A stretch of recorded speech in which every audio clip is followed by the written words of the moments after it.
Hello everyone. Today I want to talk about how Christianity relates to Buddhism and also Hinduism. Now, I'm a huge fan of Christianity. My first spiritual experience was due to this faith, and I remember very distinctly, it's a highlight of my life actually, on my birthday one time, so much love was pouring out of my heart when I spontaneously just thought of Jesus. You know, how strange is that? But so much love poured out that I started crying quite a lot for like a couple of minutes. And that's really interesting. So to me, Christianity has a real power to it. But I know people from all walks of life, and something that's very common is Christians, when they see I associate with Buddhism and especially Hinduism, they think that I'm worshipping like false gods or something. And in my own personal life story, we can get personal now, Christians have let me down, to me, quite a lot, because they don't seem to value truth very much. And what I mean by that is they can believe silly things a lot, like for instance, they deny evolution or some arbitrary things like that. But that's not the topic for today. I really like the essence, the deep essence of Christianity, which is Christ and the Holy Spirit. And I also adore Hinduism and Buddhism. So let's see, how do these things relate? You could totally write entire books on this topic easily, but in my style, I'm going to give the core, deepest answer as best I can, of course, as my perception allows. I've got to make sure it's in shot. I've had this for a very long time, probably like 20 years now, and I read this entire thing when I was a teenager. Now you can see there's a lot of notes in this Bible. Really, I've contemplated about this a lot, made all kinds of notes, thought about deep questions. But you'll see on the cover, it's called, of course, the Holy Bible, but pictured here is living waters. This is a deep symbol within Christianity, and for very good reasons. It symbolizes a deep spiritual experience.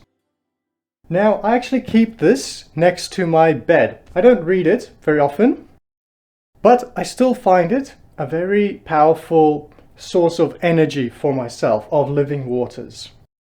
And on top of it, I keep these 3 beads or seeds. They're called Rudraksha seeds, and they're from the Hindu tradition. It's a very popular thing to wear around your neck within Hinduism. Now, within Hinduism, they are called the tears of Shiva. Shiva being a god, Shiva being an aspect of consciousness. And within Hinduism, they like to divide God into different aspects. So Shiva is the ultimate god, but he symbolizes consciousness more so than other gods do. There's a whole story about him crying at the depths of a meditation, and his tears were so beautiful and deep and loving that he gave us a gift, which is these Rudrakshas. Now, when I meditate, I also use this as a visualization tool. I imagine milk or water pouring out of the crevices that are on the Rudraksha. And really, to me, energetically, they feel exactly the same. This picture of holy living waters, the Holy Spirit, is the same thing that's being symbolized by the Rudraksha bead. So that's a specific example about how I think, how I perceive these 2 traditions that seem so different to really be talking about the same essence, the Holy Spirit essence of living waters. Now, this topic of white light is very important in Hinduism, as it is in Christianity as well. They're both talking about the same essence. This Trishul next to me, it might just look like an object to an unfamiliar person, but it is a very, very deep spiritual symbol. In Hinduism, they believe that there's 3 aspects to reality. The aspect of passion and fire, we can call that the red. You've also got the sticky aspect of reality, which is like momentum, and solidity, which is like the black aspect of nature. And then we have the white aspect of nature, which is holy and divine. And we want to be balancing our life on the divine energy that we can all experience. And this white energy is symbolized by the central axis of the Trishul. It's long. Actually, in Hinduism, they believe this axis is your spine. And this axis can extend into infinity. But what we really would like is this central axis to be full of white light, the grace of God. We want our lives to be balanced. We want to have action. We want to have momentum. But we want this to be balanced around divinity. And this is why I put a little white symbol right in the middle. When we work with these symbols, they can really help us a lot in a deeply subconscious way, I'll even say, in a visual way. And you can see there's some similarity actually to the Christian cross with this symbol. And the Christian cross, it has more power than just a symbol. It's actually got an archetypal energy to it. So, what's the point of mentioning the white light? It's the essence of both traditions, and within Hinduism, they like to divide, like I said, God into different aspects. The most purely white light aspect of God is called Vishnu. You've probably heard of that. And Vishnu, he sometimes incarnates on earth as a human being. This might sound familiar. This is actually what Christians believe. They believe that Jesus Christ was a divine incarnation of God. So a divine incarnation of the white light. Hindus also believe this, and they call this aspect of God Vishnu. And in particular, one time, the most famous time, when God came down into human form, they called him Krishna. And there's a whole spiritual traditions based solely around Krishna. And even the name, it sounds so familiar, doesn't it? Krishna and Christ. Which I think is appropriate. Within Hinduism as well, they believe that words, the sound of words, the vibrational qualities, bring up certain energies. And this Kra type of sound, Christ, Krishna sound, seems to spark within us a white light energy. I really do think that Krishna and Christ are the exact same essence. This white light divine essence, the grace of God. Both of these are trying to get to the same thing. Within Christianity, of course, there is, I will say, a lot of fear of false gods, because in the Bible it makes a big deal about not worshipping false gods.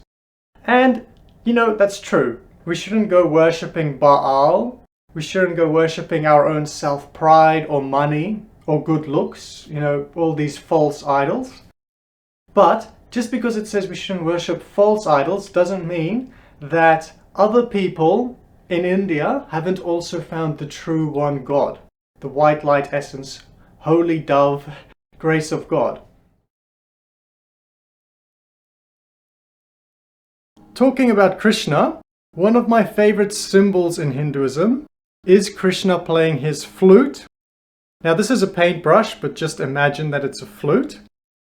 And this flute, what it symbolizes is that beautiful magical feeling when life is just in harmony and you are a part of God's song. You're in harmony with God. You're dancing through life, feeling joyous and happy, and everything just goes so smoothly. Now, this doesn't just naturally happen. It's actually quite rare for humans to experience this. But if we do want to do that, how do we become God's flute? A flute's interesting. In this case, it's just a piece of empty, hollowed out bamboo.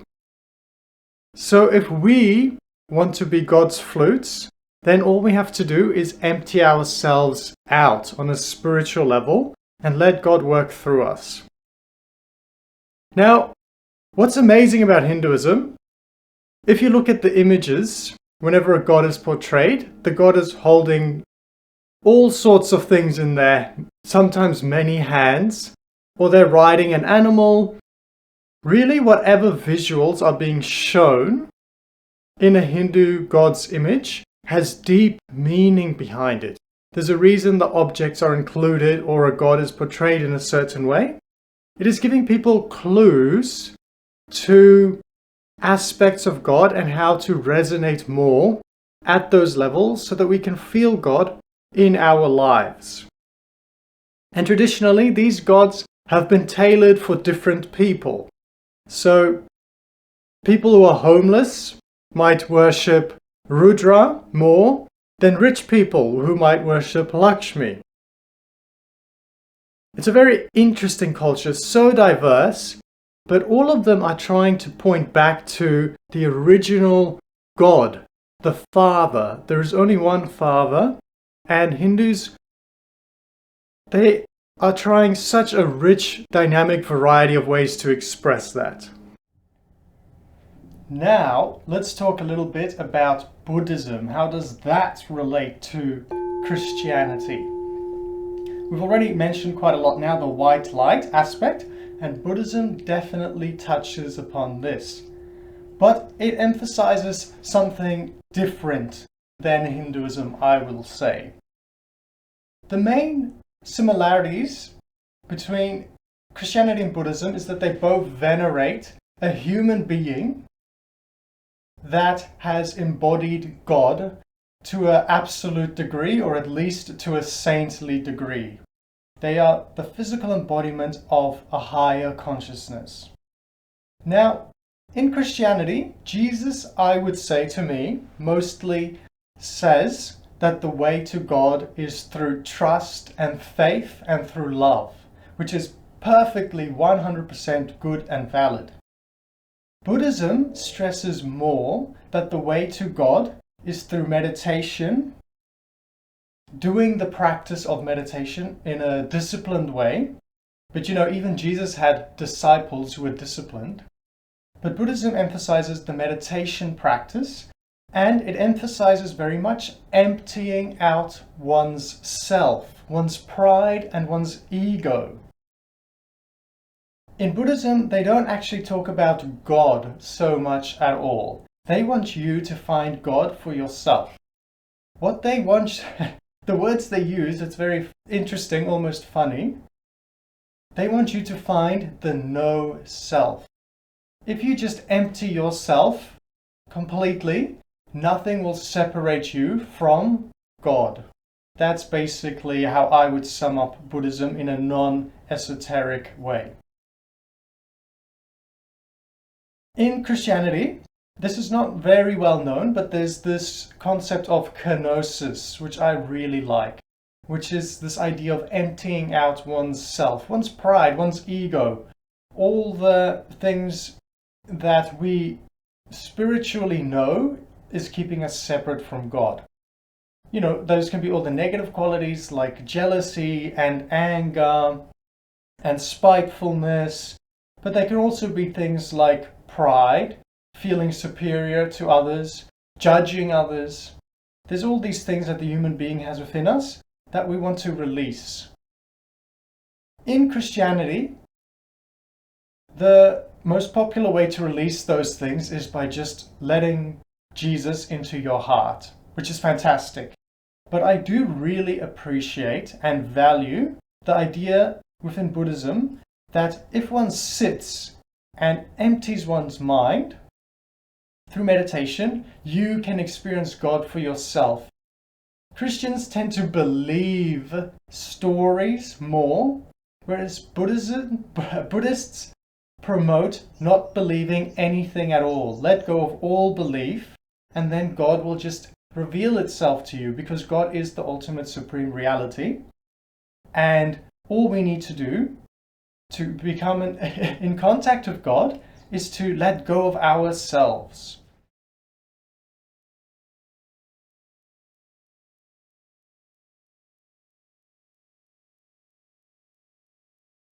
This is frankincense that I'm burning right now, which of course is one of the gifts that the three wise men gave to baby Jesus.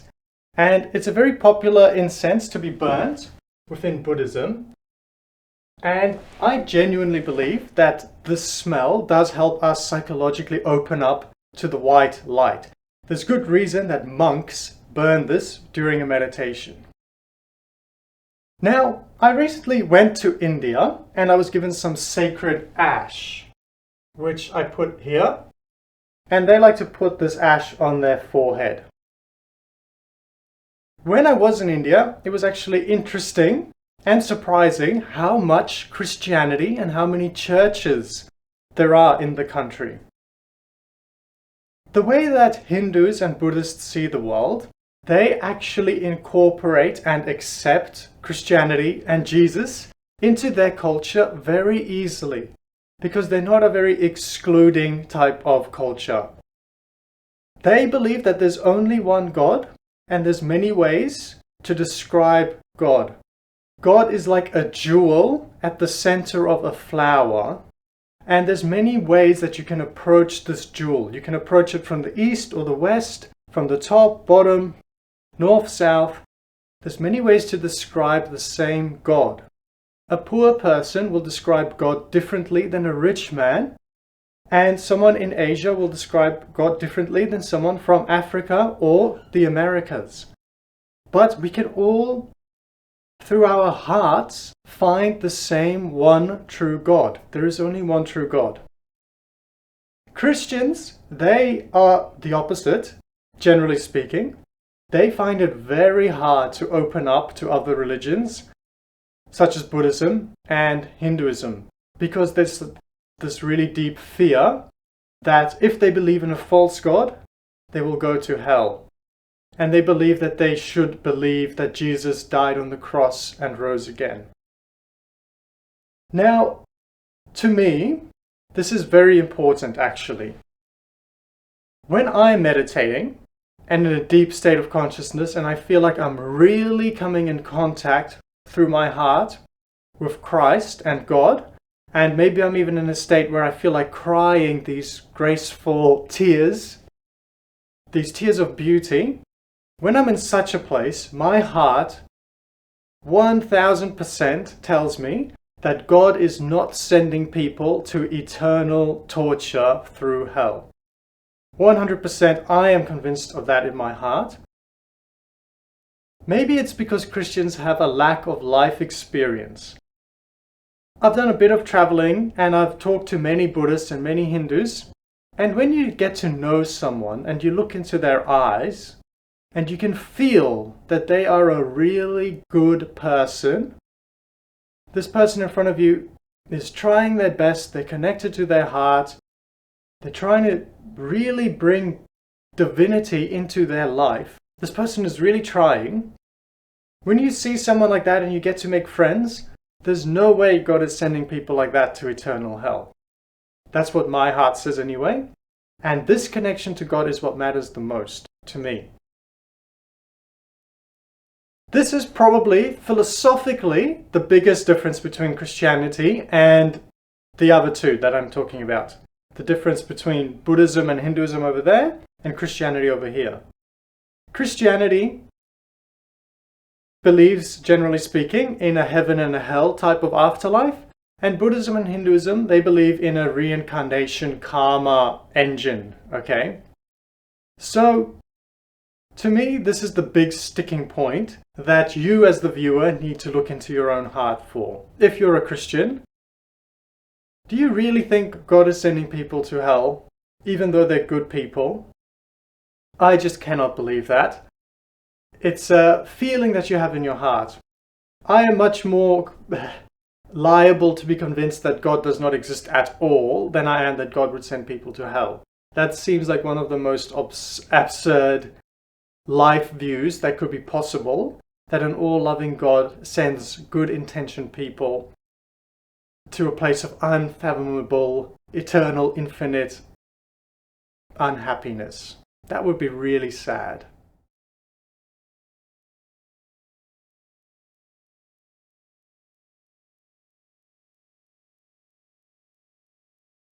It's a fun fact that nowhere in the Bible does it actually say there is an everlasting hell.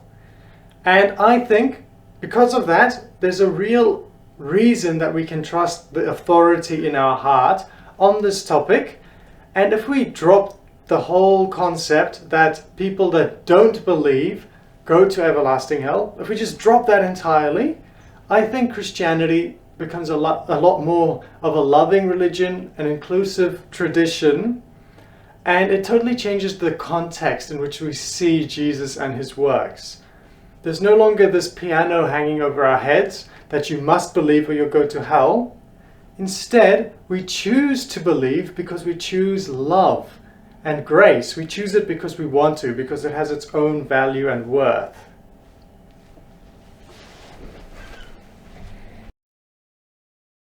Every morning when I wake up, my bed is over there, the first thing I see is this general image. And that includes, usually first of all, this cross, which I really, really like because of contrast, there's the nice white background, and just waking up with that symbol in my visual space is really, really nice to me in the long term. You can also see, of course, there's a Buddhist symbol here. That's from Cambodia in Angkor Wat, that complex. So I also every morning draw inspiration from Buddhism and the axis mundi, the central spine concept. And in general here I have other things that symbolize to me grace and the Holy Spirit, such as for instance this, I'm not sure what you call it, a decanter of some kind where I imagine holy water being poured out of this. And I've got here a little origami swan, but a swan again is a very famous symbol for this grace. And these sort of, what do you call them? The flowers that you put on presents, the ribbons. These white ones really symbolize to me as well this lotus type of grace. So the reason I'm standing here is because I want to express that every morning the first thing I want to see is a symbol of Christ. And I want to praise the Christian tradition a little bit right now. It can get a lot of bad rap because over the past 2,000 years, Christianity has morphed and changed, and a lot of sticky stuff has come to adhere to it, a lot of which seems silly to the logical mind or to the even heart-centered person. But I maintain that the essence of it is extremely powerful to transforming people's lives and to bringing love and grace into people's lives. The best example of this, I think honestly, it's the Roman Empire. The Romans did a lot of interesting things. Julius Caesar, for example, was an interesting guy, but he was also a bloodthirsty psychopath. Really, he was an insane person that didn't mind killing, who cares how many people for personal fame and glory and power. So Julius Caesar, was definitely worshipping false gods. He was worshipping power, money, and fame, much more than he was worshipping divine grace, okay? The whole Roman Empire changed. It was swept clean by Christianity. That's the thing. Christianity in its essence, it is an essence that sweeps through people like holy water. That's the symbolism of baptism, washing yourself clean. The Roman Empire was the most powerful. It was the most powerful empire, but it had the most powerful people in it. And this grace swept through that empire. It was more powerful. The grace of Christ was more powerful than the Roman Empire. The Roman Empire, of course, are the people that crucified Jesus. They are people that crucified many, many people. They enslaved people. They did so many horrific things. But all of that was